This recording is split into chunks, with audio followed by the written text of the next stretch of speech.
Oi, pessoal. Vamos iniciar o nosso Evangelho no Lar. Iniciamos com uma prece para harmonizar a todos que se reúnem, familiares, amigos, para que este Evangelho seja pleno de qualidade e amor. Te agradecemos, Mestre, por cada momento que parecemos sofrer. Te agradecemos por termos o trabalho em nossas mãos, muitas vezes difícil de carregar. Te agradecemos quando os recursos falham, pelos contratempos que se seguem, pelas tribulações de entes amados que nos martelam a resistência. Te agradecemos pela enfermidade. Entretanto, prosseguimos agindo e cooperando em favor de todos. Que as suas bênçãos se derramem sobre o nosso lar, agora e sempre. Assim seja. Abrindo no Evangelho, capítulo 5, Bem-aventurados os aflitos, no item 19, o mal e o remédio. Será a terra um lugar de gozo, um paraíso de delícias? Já não ressoa mais aos vossos ouvidos a voz do profeta? Não proclamou ele que haveria prantos e ranger de dentes para os que nascessem nesse vale de dores? Esperai, pois, todos vós que aí viveis, causticantes lágrimas e amargo sofrer, e por mais agudas e profundas sejam as vossas dores, volvei o olhar para o céu e bendizei o Senhor por ter querido experimentar-vos. Ó homens, dar-se-á não reconheçais o poder do vosso Senhor, senão quando ele vos haja curado as chagas do corpo e coroado de beatude e ventura os vossos dias? Dar-se-á não reconheçais o seu amor, senão quando vos tenha adornado o corpo de todas as glórias e lhe haja restituído o brilho e a brancura? Imitai aquele que vos foi dado, para exemplo, tendo chegado ao último grau da abjeção e da miséria, deitado sobre uma estrumeira, disse ele, Jó, a Deus, Senhor, conheci todos os deleites da opulência e me reduziste à mais absoluta miséria. Obrigado, obrigado, meu Deus, por haveres querido experimentar o vosso servo. Até quando os vossos olhares se deterão nos horizontes que a morte limita? Quando, afinal, vossa alma se decidirá a lançar-se para além dos limites de um túmulo, houvesseis de chorar e sofrer a vida inteira, que seria isso, a par da eterna glória, reservada ao que tenha sofrido a prova com fé, amor e resignação? Buscai consolações para os vossos males no porvir, que Deus vos prepara, e procurai-lhe a causa no passado. E vós que mais sofreis, considerai-vos os afortunados da terra. Como em tudo, temos que sempre remeter ao lado moral. O que é esse mal e remédio? De novo, nós estamos falando do mal sofrer. Então, usam aqui no texto do Evangelho o exemplo de Jó, que diz que depois de ter conhecido todas, a parte material, na mais opulência, ele foi reduzido à miséria e estava dormindo em uma estrumeira, quer dizer, uma esteira, dormindo no chão. E ele, com isso, se resignava. Então, muitos de nós, às vezes, nos revoltamos quando escutamos isso, porque levamos o entendimento ao pé da letra, do que a historinha é contada. O que nós temos que entender sempre é a parte moral de cada reflexão que, através dos apóstolos, foi trazida de boca em boca até chegar no livro, para que nós possamos refletir. Temos que levar em conta sempre, Kardec foi um espírito preparado em muitas encarnações para que nesta aceitasse esta missão de trazer a terceira revelação, que é a doutrina espírita, através desses livros que ficaram para o nosso entendimento há muito tempo. E assim serão sempre, por mais que estudem, que sejam contestados, que sejam usados até de uma maneira errada, estarão sempre atuais, nos mostrando que cada momento que passamos há uma lição ali para nos consolar. Nós podemos levar para este momento de agora. Estamos passando uma pandemia, em que a vacina, com muito otimismo, talvez venha dentro de um ano. E segundo pessoas que têm conhecimento científico, estamos avançando. Para vocês verem o quanto demora para sair uma boa medicação. Há a concorrência dos laboratórios. Será que entregaremos ao governo para que ela seja distribuída de graça ou vamos cobrar? E isso é a moral dos homens. A moral de Deus é como eu vou usar este mal com remédio. Temos o exemplo da cobra, que o próprio veneno é usado para gerar o antídoto. Muitas vezes temos nas plantas uma erva, um chá que vai nos trazer benefícios para o corpo. Mas nós, imediatistas como somos, queremos resolver o quanto antes. Não, eu quero um remédio de 8 em 8 horas, 3 dias e eu fico bom. O Adeilson conta uma história, não sei onde é que aconteceu, de um grupo de pessoas que estava sofrendo de câncer. E esse grupo, pela equipe médica, foi chamado a ou terem uma mudança de atitudes, isso gerava atitudes emocionais, alimentares, para o êxito daquela doença, da recuperação da saúde, ou iriam para a cirurgia, que seria mais rápido. Todos optaram pela cirurgia. E nós somos assim. Mesmo nas nossas preces, como nós sabemos, e a gente diz com todas as palavras, Pai nosso, seja feita a vossa vontade, a gente dá uma pensadinha, mas bem que a minha podia ser primeiro. Como nós dissemos, venha a nós o vosso reino, mas o meu reino primeiro. Agimos assim nos negócios, nos relacionamentos familiares, no abuso das relações de amizade, de pai de filho, de casal, de trabalho. Abusamos de um poder que nos é dado muitas vezes, até dentro de um cargo num centro espírita, ou numa igreja, numa entidade qualquer. O ser humano é um espírito cheio de conhecimentos maravilhosos, mas é como se fosse uma balança que tenha o bem e o mal sofrer. Mas está doendo, então alguém tem que sofrer também. Aí a minha dor é amenizada, não curada. Porque eu faço o outro sofrer. Eu machuco o outro moralmente. Eu prejudico o outro nos seus negócios. Eu digo para o meu filho que ele não é capaz. Porque eu, um homem de negócios próspero, tenho um filho que gosta de fazer poesias, tenho um filho que não sei bem a energia sexual dele, como procede.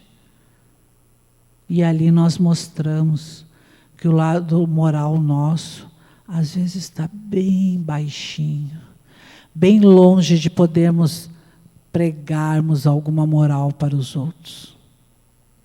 E nos escondemos através das coisas materiais para impingir a lei, as coisas como nós queremos. Mas vamos lá. Já pensou quando nós chegarmos perante a espiritualidade, que não existe morte? Opa, mas eu não acredito nisso. Mas dizem, alguém pode estar pensando isso. Mas acontece. E seja em que idade for, seja em que momento for, nós vamos nos deparar. Não com uma banca de juízes que vai nos dizer a sua sentença é tal. Isso a gente faz na consciência. Nós vamos ficar perante irmãos abnegados, moralmente, que vão nos fazer, através da tela mental, percebermos as nossas atitudes que deixamos de fazer. E aí, em qualquer religião, em qualquer modalidade que usarmos, eu não vou ser espírita, porque espírita fica dizendo que tem outra vida, espírita fica dizendo que eu tenho que fazer reforma íntima, e isso me cansa, eu não estou querendo saber disso. A gente escuta muito isso. Eu vou me afastar porque diz que a ignorância absolve, né, melhor. Não. Ao momento que nós tenhamos um esclarecimento, já não somos mais ignorantes dos ensinamentos de Jesus. Já sabemos das nossas responsabilidades perante a nós mesmos, aos que estão no nosso núcleo familiar, no nosso núcleo do trabalho, no nosso núcleo espiritual. Não sabemos onde vamos parar depois do desencarne, por isso o medo de morrer. Só modifica conforme as nossas obras. Ah, mas é fácil falar, tu não sabe a minha situação, é difícil para mim fazer alguma coisa, porque eu não consigo olhar para aquela pessoa, para aquela situação. Vamos usar o melhor remédio. O remédio aqui no Evangelho fala da prece, fala da perseverança, da coragem, fala de tantas coisas. Mas naquele momento do nosso Evangelho lá no lar, às vezes nós temos criança, às vezes nós temos jovem. Como é que eu vou falar de um assunto tão sério? Aí nós podemos usar esses livrinhos aqui. Allan Kardec, Princípios e Valores, da Turma da Mônica. E ele fala aqui num textinho, e é muito interessante esses textos, porque eles vêm ilustrados, ó. E aí a criança prende atenção, e a criança que eu falo pode ser de 3, de 7, de 10. Tudo depende da maturidade. Criança pequena, deixa ela trazer seus brinquedos para o Evangelho. Até seu bichinho de estimação, se for o caso. Porque aquilo vai fazer com que ela fique ali naquela situação. Com que ela prenda atenção. Eu estou com o meu bichinho aqui que eu gosto, meu ursinho, e meu ursinho vai fazer parte do Evangelho. Aí a mãe vai fazer uma prece, vai ter uma aguinha para eu tomar, e essa água tem remédio. Mas como é que eu não estou vendo o remédio? Pois é, o remédio espiritual. E para que até os adultos entendam melhor, ou um jovem, nesse panfletinho aqui do Evangelho no Lar, tem toda essa explicação. Para que serve a finalidade, o porquê da água, tem mensagens para ser lida. E assim nós vamos entendendo. E nesse livrinho aqui, fala da fé inabalável, que para as crianças, como é que a fé vai ser aliada à razão? E aí, num determinado momento, tem um ensinamento de Kardec que diz: fé inabalável é somente aquela que pode encarar a razão face a face, em todas as épocas da humanidade. E aí a Mônica pergunta: mas como assim? Quando acreditamos em algo, não somente por opinião pessoal ou porque alguém nos disse, é porque podemos provar que algo seja real e verdadeiro, explicou o André. Assim como o Franjinha fez ao falar sobre o que aprendeu no livro, exatamente. Ele se valeu de pesquisas e provas apresentadas pela história para assim dar a opinião dele. Então, claro que eu só li por cima, mas a historinha toda é contada com os personagens e fica fácil para uma criança entender, refletir dentro da maturidade dela e participar com prazer daquele Evangelho. Temos também esse livro aqui do Adeilson Salles, que é o Inimigo Íntimo, que são capítulos curtos e de ótima reflexão que podemos usar no Evangelho. Podemos usar uma letra de uma música para refletir. Podemos entender que esse remédio não é amargo que nós vamos tomar, porque ele só se torna amargo quando a gente toma de má vontade. Lembra quando criança que tinha um remédio muito ruim para tomar? Como é que nós tomávamos? De má vontade. No momento que a gente se conscientizava que aquele remédio era para o nosso bem e que nós ficaríamos melhor e poderíamos brincar novamente, a gente tomava e nem sentia o gosto. Aqueles chás caseiros que a mãe fazia, ou que a avó fazia. Hoje a gente talvez nem tomaria, porque o gosto não era tão bom. Mas por que era bom? Porque era a avó ou a mãe que fazia. Aí ele gerava um bem-estar em nós. Ao termos febre e dizermos, dói a cabeça, e a mãe ficar segurando a mão e diz, já vai passar, eu botei um remedinho agora. Nem sei se a mãe também saberia dizer com precisão se realmente iria passar, ou se precisaria uns recursos maiores médicos, mas naquele momento acalmava a criança. E assim é o Evangelho quando nós lemos, do bem e do mal e o remédio. Que mal tão grande é esse, que Jesus não vai ter um remédio? Se Ele é o planeta desta terra, desse planeta maravilhoso, e Ele consegue abraçar todos. Vejam bem a imensidão do seu amor. E nós não somos ninguém, nós somos grãos de areia, que todos unidos somos amparados e abnegados por Ele. Então nós podemos fazer um esforço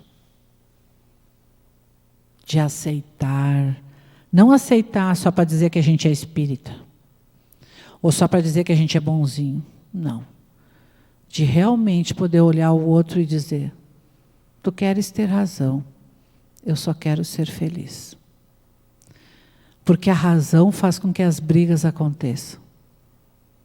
E o ser feliz faz com que o meu coração haja de acordo com o outro como eu gostaria que agissem comigo. Vamos usar esse momento de pandemia para orar muito. E se não podemos materialmente ajudar ninguém, vamos ajudar com preces, irradiando para todos os lares de Porto Alegre, do Rio Grande do Sul, do Brasil, muitas bênçãos. Que em cada lar não haja separações e sim reconciliações. Que cada jovem, cada criança, cada adulto e idoso não tente por fim a sua vida porque está difícil esse remédio de tomar, mas que ele saiba ou que ele consiga ser intuído para procurar ajuda, seja de ordem médica, emocional ou espiritual. Os centros religiosos estão fechados materialmente, mas nunca estiveram tão abertos espiritualmente para alcançar este remédio. Grupos e grupos de estudo online se fazem presentes e todos participam, mais do que antes que era presencial. Porque todos precisam escutar aquela palavra, aquele ensinamento, precisam ver, nem que seja através de uma tela. Ai, aquele amigo, aquela amiga que eu tenho tanta saudade. E até as pessoas que não tolerávamos, nos parecem tão mais toleráveis agora. Aquelas chatices que antes não permitiam, agora já nem tem tanta importância. E esse evangelho no lar passa a ser prazeroso, esperado semana a semana. E naquele horário nenhum celular é usado, nenhum canal de rede social é usado. Apenas o canal do coração, apenas a rede social espiritual. E o Wi-Fi é Jesus no coração. Essa é a senha. E não cai. Não é como essas redes sociais que usamos aqui, que a qualquer momento podem falhar. O Wi-Fi de Jesus não falha. Então esse chega até nós sempre. Vou encerrar com a letra de uma música do grupo Evangelizar é Amar, que diz em cada amanhecer. Sempre que eu penso em desistir, quando mais longo é o meu penar, surge uma força que me impede de cair. Lá do alto vem a ação, quando a prece entra em cena. Dá vontade de seguir em frente, de encarar os meus problemas. A toda tristeza que atinge a minha alma, eu digo não, de coração, quero evitar. A toda beleza que existe neste mundo, eu digo sim, estou a fim de admirar e cantar. Viver é bom, como é bom viver, ter alegria e otimismo para vencer. Viver é bom, como é bom viver, sentir a paz de Deus em cada amanhecer. Que bom que podemos amanhecer, que bom que podemos ouvir o Evangelho, que bom que ainda estamos aqui, agradecendo sempre a Jesus. Assim seja.